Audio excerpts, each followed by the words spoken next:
22। आर्या ने सुना अरमान कुछ बड़बड़ा रहा था। वो अरमान के और करीब आ गई और सुनने की कोशिश करने लगी, और जैसे जैसे अरमान की बातें समझ में आने लगी, उसकी आंखें हैरत से फैलने लगी।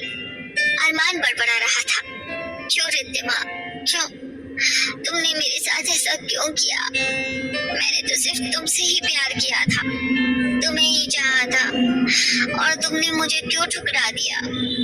मैं इतना बुरा था क्या? एक बार पूछा भी नहीं कि मेरी क्या मजबूरी है? तुम तो अपनी जिंदगी में आगे बढ़ गई, पर मैं क्या करूं, कहाँ जाऊं? आर्या उसी तरह चुपचाप कुछ देर के लिए बैठी रही। फिर जब उसे पक्का यकीन हो गया कि अरमान सो चुका है, तो उसने उसका मोबाइल लिया और 2 मिनट लगे उसे सिक्योरिटी कोड हटाने में, और उसके बाद उसकी आंखें हैरत से फैलती चली गई। वो आंखें फाड़ फाड़ कर उन तस्वीरों को देख रही थी जिन्हें अरमान ने अभी तक बड़े यत्न के साथ संभाल कर रखा था। आर्या कुछ देर तक उन तस्वीरों को देखती रही। उन तस्वीरों में वो सिर्फ अरमान और अंकल यानी अरमान के पापा को पहचानती थी, क्योंकि उस घर में डॉक्टर मलिक और लीजा की तस्वीर दीवार पर लगी थी। बाकी लोगों को वो नहीं जानती थी, पर उसे सबसे ज्यादा आश्चर्य अरमान का इंडियन दूल्हा बनने और उसके साथ दुल्हन तानिया नहीं थी, किसी और को देखकर हुआ था। उसने सारी तस्वीरों को ध्यान से देखा और पाया कि उसमें लीजा आंटी कहीं भी नहीं है, यानी लीजा आंटी इस शादी में मौजूद नहीं थी। उसने फोटोज को थोड़ा बड़ा करके देखा तो समझ गई कि ये शादी इंडिया में हुई होगी, यहाँ नहीं।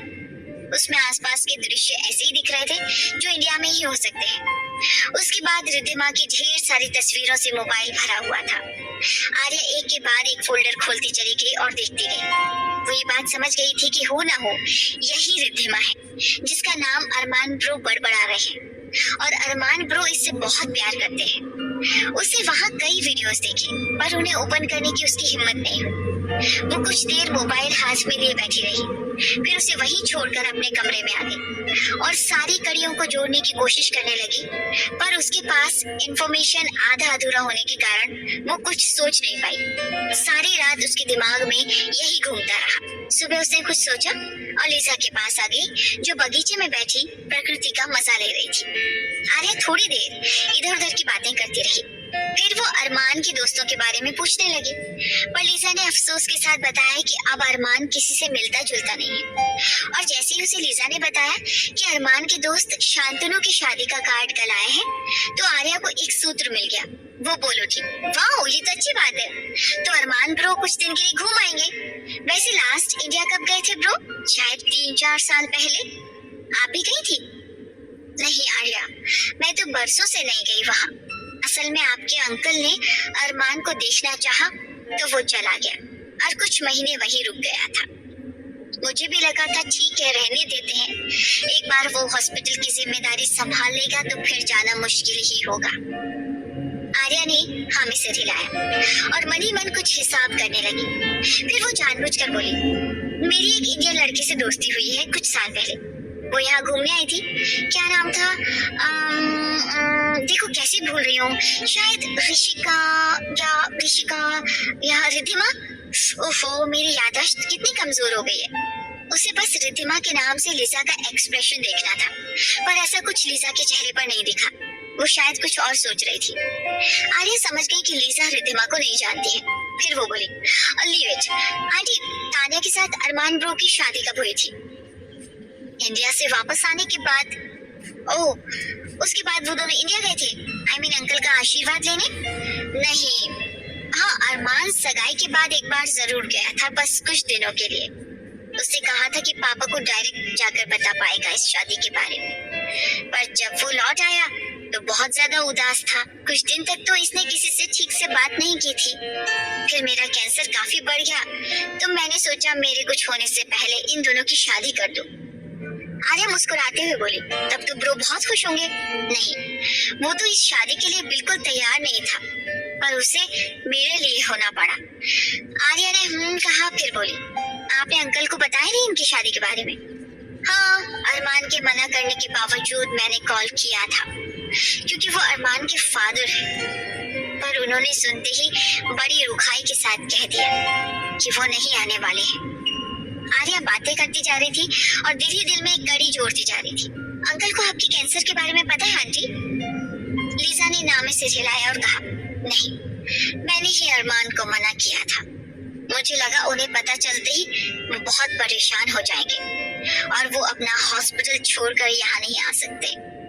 पर ये सुनकर उन्हें तकलीफ पहुंचेगी। ब्रो को ऑस्ट्रेलिया बहुत पसंद है ना आंटी?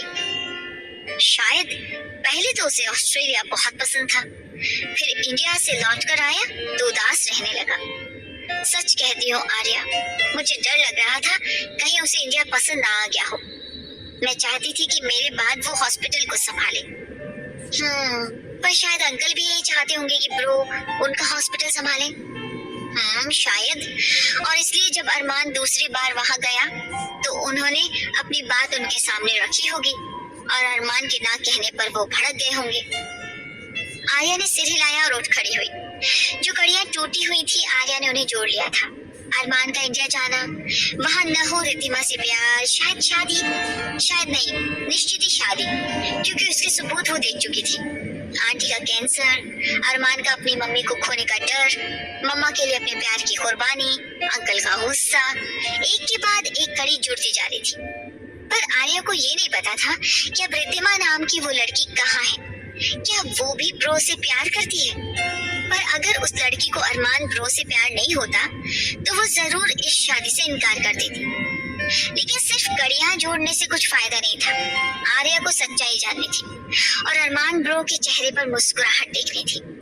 वो काफी देर तक ये सब सोचती रही और कुछ फैसला किया और अपने डैड का इंतजार करने लगी। जब बेन शाम को घर आए तो अपने कमरे में आराम कर रहे थे तो आर्या उनके कमरे में आई और उनके पास बैठ गई।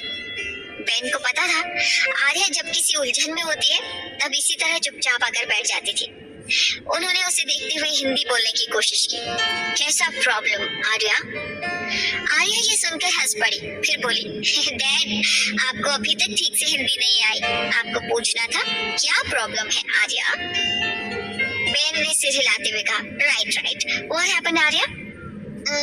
आई want to go to India dad. But why?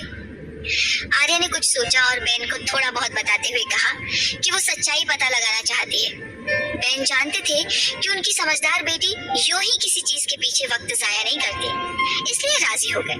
पर आर्या ने उनसे कहा कि ये सब बातें या उसके इंडिया जाने की बातें किसी को पता न चले। बेन ने प्रॉमिस किया तो आर्या अपने अगले प्लान की तैयारी करने लगी। अरहान, दादाजी को जय जय करो बेटा। आर्या के कान में एक सुरीला स्वर गूंजते ही उसने चौंक कर देखा और उसकी नजर जैसे एक पल के लिए ठहर गई। वही खूबसूरत चेहरा जो शायद लाखों में एक है, अपनी गोद में एक नन्हे से बच्चे को लिए खड़ी थी। दे दे दादा। अब आर्या की और भी चौंकने की बारी थी। उसका ध्यान सिर्फ रिद्धिमा के चेहरे पर था, पर जैसे उसने उस बच्चे की तुतलाते हुए बोली सुनी, उसकी ओर उसने देखा और दंग रह गई। उसने अरमान ब्रो के बचपन की तस्वीर आंटी के पास देखी थी और ये बच्चा जैसे उसकी कार्बन कॉपी था। तो क्या अरमान ब्रो को पता है उनका कोई बच्चा भी है? पर इस नन्हे का कोई फोटो आर्या को उस मोबाइल में नहीं मिला था। शायद ब्रो को पता ही नहीं है कि उनका कोई बच्चा है। कितने बदकिस्मत है ब्रो। आर्या ने एक उदासी भरी सांस छोड़ी। तभी उसका ध्यान मलिक अंकल की बातों पर गया जो रिद्धिमा से कह रहे थे।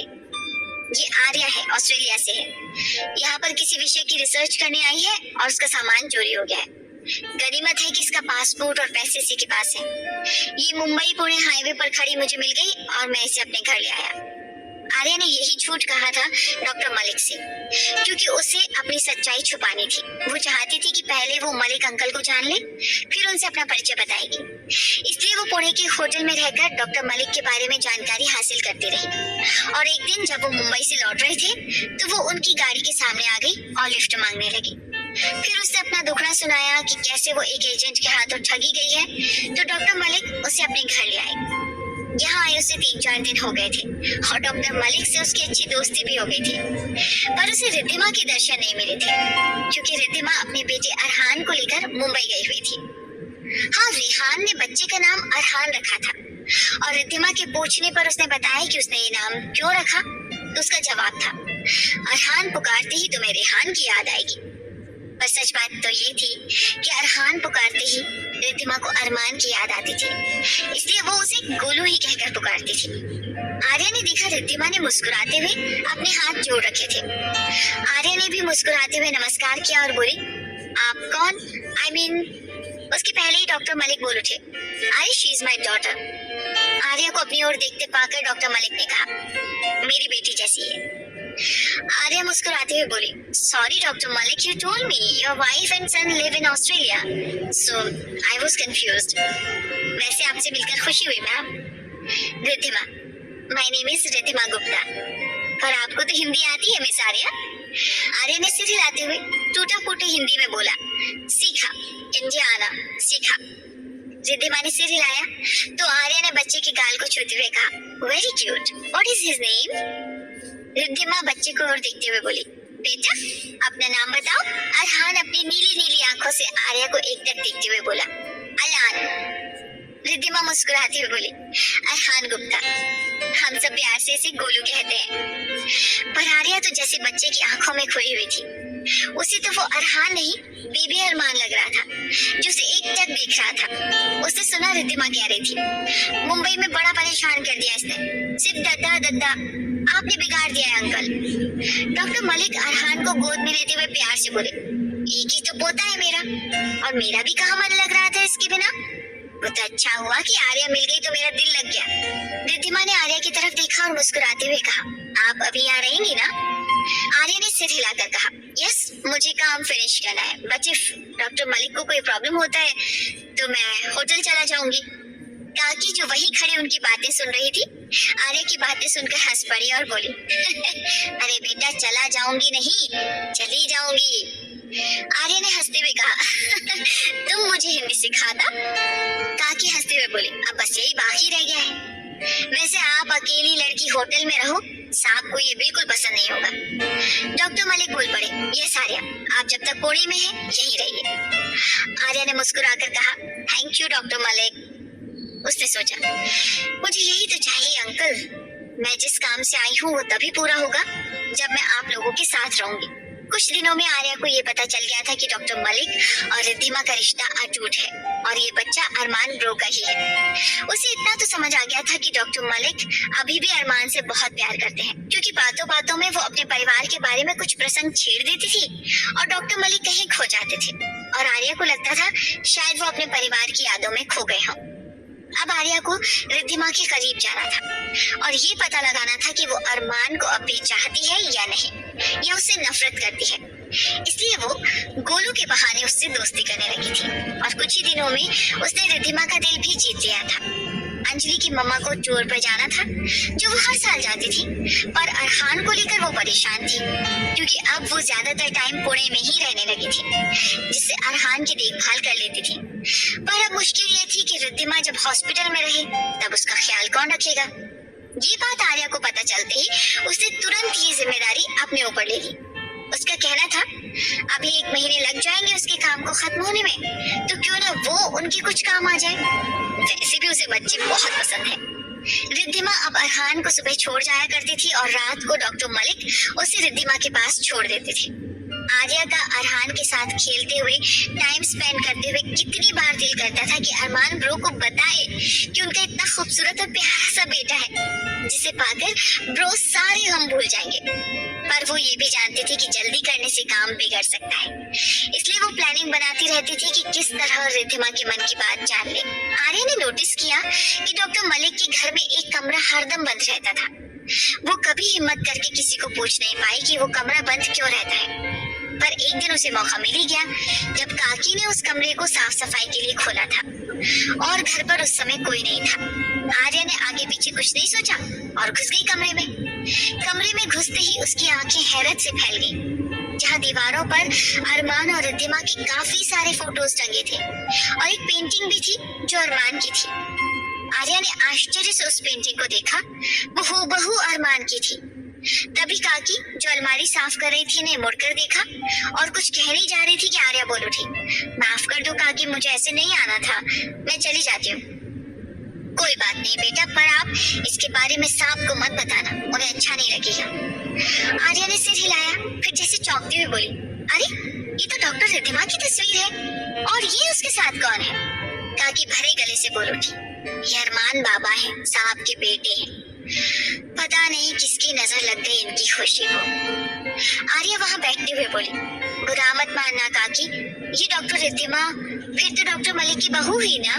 काकी ने हाँ कहा और फिर बोली, रिद्धिमा के माँ बाप नहीं है ना तो साहब उसे बहुत प्यार करते हैं, अपनी बेटी जैसा मानते हैं। जब अरमान बाबा यहाँ आए तो उन्होंने रिद्धिमा से उसकी शादी कर दी, पर पता नहीं क्यों अरमान बाबा यहाँ से चले गए। आर्या कुछ सोचती हुई बोली, शायद अरमान को रिद्धिमा पसंद नहीं थी। नहीं बेटी, दोनों में बहुत प्यार था। रिद्धिमा बेटी तो किसी का भी दिल जीत लेती है, दोनों बहुत खुश थे। पर वो लड़की आ गई ना, क्या नाम था, तनया तानिया ऐसा कुछ था। उसने यहाँ आकर पता नहीं क्या किया, अरमान बाबा उनके साथ चले गए और फिर एक ही बार आए थे तलाक देने, और वो भी यहाँ नहीं रुके, होटल में ठहरे थे बाबा। आर्या के सामने जैसे धीरे धीरे सब साफ होता जा रहा था। उसने सुना काकी बुदबुदा रही थी, वो अच्छी लड़की नहीं थी, उसने सब कुछ खत्म कर दिया। आर्या बोल उठी, पर काकी उसकी क्या गलती है?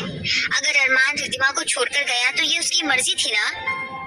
बेटा वो लड़की सब कुछ कर सकती है, मैंने तो डर के मारे अब तक किसी को नहीं बताया, पर अब लगता है पहले ही मलिक साहब को बता देती तो शायद ये सब नहीं होता। ऐसा क्या किया था उस लड़की ने? अरमान बाबा ने अपनी मम्मा से छुपाकर शादी की थी और तानिया तो वहीं से आई थी, तो अरमान बाबा ने उससे भी छुपाया था। पर वो बहुत चालू लड़की थी, उसने पता लगा ही लिया और मुझे भी धमकी दी कि अगर मैं उसे रिद्धिमा से ना मिलाऊं तो वो सब कुछ लीजा मैडम को बता देगी। मैं डर गई थी बेटा और उसे रिद्धिमा से मिलाने चली गई, और उसके बाद ही रिद्धिमा अपनी दीदी के पास मुंबई चली गई। वो सांस लेने के लिए रुकी, पर देखा आर्या अभी भी उसकी तरफ देख रही थी। वो कुछ बोली। उसके कुछ दिन बाद अरमान बाबा को लेकर भी वो लड़की चली गई। आर्या के लिए अब सब कुछ साफ था, हो न हो ये तानिया ही थी जिसने रिद्धिमा को अपने रास्ते से हटाया, पर उससे पहले ही रिद्धिमा ब्रो के बच्चे की माँ बनने वाली होगी, पर शायद ब्रो को पता नहीं, या ये अभी तक साफ नहीं है। पर ये बात पक्का है कि ब्रो लीजा आंटी की बीमारी की वजह से रिद्धिमा से अलग हो गए, पर अभी भी वो रिद्धिमा से ही प्यार करते हैं। अंकल को भी लीजा आंटी की बीमारी के बारे में नहीं पता है, और उन्हें ये भी नहीं पता कि अरमान और तानिया का तलाक हो चुका है। और सबसे बड़ी गांठ है रिद्धिमा के दिल का हाल जानना। उसने अब तक शादी क्यों नहीं की? क्या वो किसी और को चाहती है? आर्या ने मन ही मन प्रार्थना की कि ऐसा ना हो। फिर उस पेंटिंग को देखते हुए बोली, ये किसने बनाया? रिद्धिमा बेटी ने। ये सुनते ही आर्या चौंक कर उठ खड़ी हुई। इतनी खूबसूरत पेंटिंग तो कोई प्रोफेशनल आर्टिस्ट ही बना सकता था। अचानक उसके मुंह से निकला, इस रिद्धिमा ने अब तक शादी क्यों नहीं की काकी? रिद्धिमा बेटी ऐसी ही है। वैसे रेहान साहब उससे बहुत चाहते हैं और उसका ख्याल भी बहुत रखते हैं और उसका इंतजार कर रहे हैं, पर रिद्धिमा बेटी अब शादी नहीं करना चाहती। वैसे तो मलिक साहब भी चाहते हैं कि वो रेहान से शादी कर ले। अब फिर से आर्या की चौंकने की बारी थी। वो पूछ बैठी, ऐसा कैसे हो सकता है? अरमान तो उनका बेटा है ना? काकी ने हाँ में सिर हिलाया, फिर बोली, उनके कहने पर ही रिद्धिमा ने अरमान से शादी की थी। इसका उन्हें बहुत दुख है। वो नहीं चाहते थे कि रिद्धिमा बेटी अपनी जिंदगी अकेले काटे जैसे उन्होंने काटी। आर्या ने लगभग सारी कड़ियां जोड़ ली थी। अब उसके सामने रेहान एक विलेन की तरह उभर रहा था। उसे लग रहा था अब उसे जल्द से जल्द इस काम को पूरा करना है, रिद्धिमा का फैसला बदलने से पहले। पर उससे पहले उसे रिद्धिमा के मन की थाह लेनी थी। क्या अब भी वो अरमान ब्रो को चाहती है? और उससे पहले उसे मलिक अंकल के सामने सारी बात रखकर उन्हें समझना था कि उनके दिल में लीजा आंटी के लिए कितना प्यार बचा है। उस दिन डॉक्टर मलिक घर पर ही थे। वो 2 दिन के लिए दिल्ली गए थे और वहां से आने के बाद थोड़े ज्यादा थके हुए थे, तो घर पर ही रुक गए थे। आजकल वो बहुत जल्दी टायर्ड हो जाते हैं। वो जानते हैं कि ये उम्र का तकाजा है, पर इसलिए घबराते नहीं थे। पर कभी कभार उन्हें महसूस होता था कि काश उनके जीवन के इस अंतिम मोड़ पर लीजा और अरमान उसके साथ होते। अरमान और लीजा के चले जाने के बाद लंबी अवधि ने उनके बिना रहने की आदत बना दी थी, पर अरमान के कुछ दिन यहाँ रहने से डॉक्टर मलिक को उसकी आदत लग गई थी और उन्होंने न जाने कितने सपने भी देख डाले थे। उन्हें कभी कभी लगता था कि अगर अरहान उनके जीवन में न आया होता तो पता नहीं जिंदगी कैसे कटती। इसके लिए वो रिद्धिमा के प्रति आभारी थी कि उसने अपने जीवन के बारे में, अपने भविष्य के बारे में ना सोचकर इस बच्चे को दुनिया में आने दिया। अरहान अपनी बाल सुलभ हरकतों से डॉक्टर मलिक की सारी उदासी को दूर कर देता था, पर उसे देखने से, उसकी हरकतों से उन्हें अरमान की बड़ी याद आती थी, क्योंकि वो भी बचपन में ऐसा ही था। ऐसी ही सूरत, ऐसी ही हरकतें, ऐसी ही शरारतें। वो इन सब के बारे में सोच रहे थे कि आर्या उनके पास आकर बैठी और बोली, uncle, if you don't mind, you are looking sad. Doctor Malik ने मुस्कुराते हुए उसे देखा और बोले, मैं ठीक हूँ आर्या, आपका रिसर्च कितना हुआ? आर्या ने मुस्कुराते हुए कहा, मलिक अंकल, आप चाहता हम काम कंप्लीट करके चला जाए? डॉक्टर मलिक ये सुनकर हंसते हुए बोले, मैं तो ऐसा बिल्कुल नहीं चाहता मिस आर्या, क्योंकि आप रहता तो घर भरा भरा रहता, वरना बड़ा खाली खाली लगता। आप मेरी हिंदी का नकल उतारता अंकल, वेरी बैड। वैसे अंकल, मैं आपसे कुछ सजेशन मांगता। डॉक्टर मलिक हाँ में सिर हिलाते हुए बोले, श्योर मिस आर्या। मेरा एक आंटी और उसका बेटा है, वो दोनों अमेरिका में रहता है और अंकल सिडनी में रहता है। अच्छा, ऐसा क्यों? वही same to same, aunty American, uncle Australian, दोनों में प्यार, फिर शादी, फिर आंटी का मम्मा डैड का एक्सीडेंट में डेथ, उनका बिजनेस, उनका घर, सब उनका सपना। आंटी उनको संभालने के लिए लौट जाता, फिर बेटे को ले जाता। डॉक्टर मलिक को समझ नहीं आ रहा था कि आर्या क्या क्या कहना चाहती है, इसलिए उन्होंने व्यग्रता से पूछा, but what's the problem? Aunty का बेटा माने मेरा ब्रो ऑस्ट्रेलिया आता, उसको उधर एक लड़की से प्यार हो जाता और अमेरिका जाता आंटी का परमिशन लेने। फिर क्या उसकी मम्मा ने उसे वहां रोक लिया? उन्होंने मना कर दिया? आर्या ने नाम से हिलाते हुए जवाब दिया, नो, मेरा ब्रो उसको बताता उससे पहले ही उसकी मम्मा को लंग्स कैंसर का 3rd स्टेज पता लगता। वो चाहता कि डैड यानी अंकल को बताए, पर आंटी कसम देता, क्योंकि आंटी को पता है अंकल अभी भी उनको बहुत चाहता, पर अपनी जिम्मेदारी छोड़कर अमेरिका नहीं जा सकेगा। पर आंटी चाहता ब्रो उनकी पसंद का लड़की से शादी करके अपना घर बसाए। अब मेरा ब्रो बहुत मुश्किल में है, वो क्या करेगा आप बताओ थोड़ा? मुझसे पूछता रहता, अपने प्यार को भूल नहीं पाता।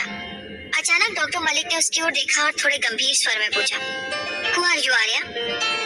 आर्या इतना सुनते ही घबरा गई। सॉरी अंकल, मैं जाता।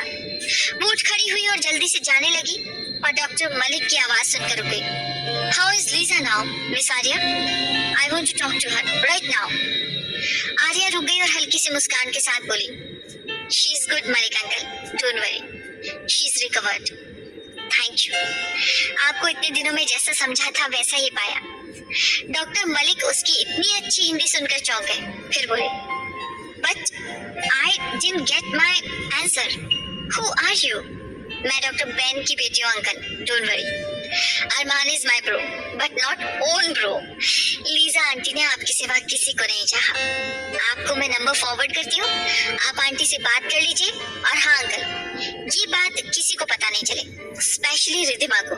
डॉक्टर मलिक को ये सुनते ही चौंक कर उसने देखा और हंसते हुए बोली, कुछ कड़ियां जोड़ने आई हूँ अंकल, एंड ट्रस्ट मी, मैं किसी का बुरा नहीं करूंगी, बस इन कड़ियों को जोड़कर एक खूबसूरत माला बनाने की कोशिश में हूँ।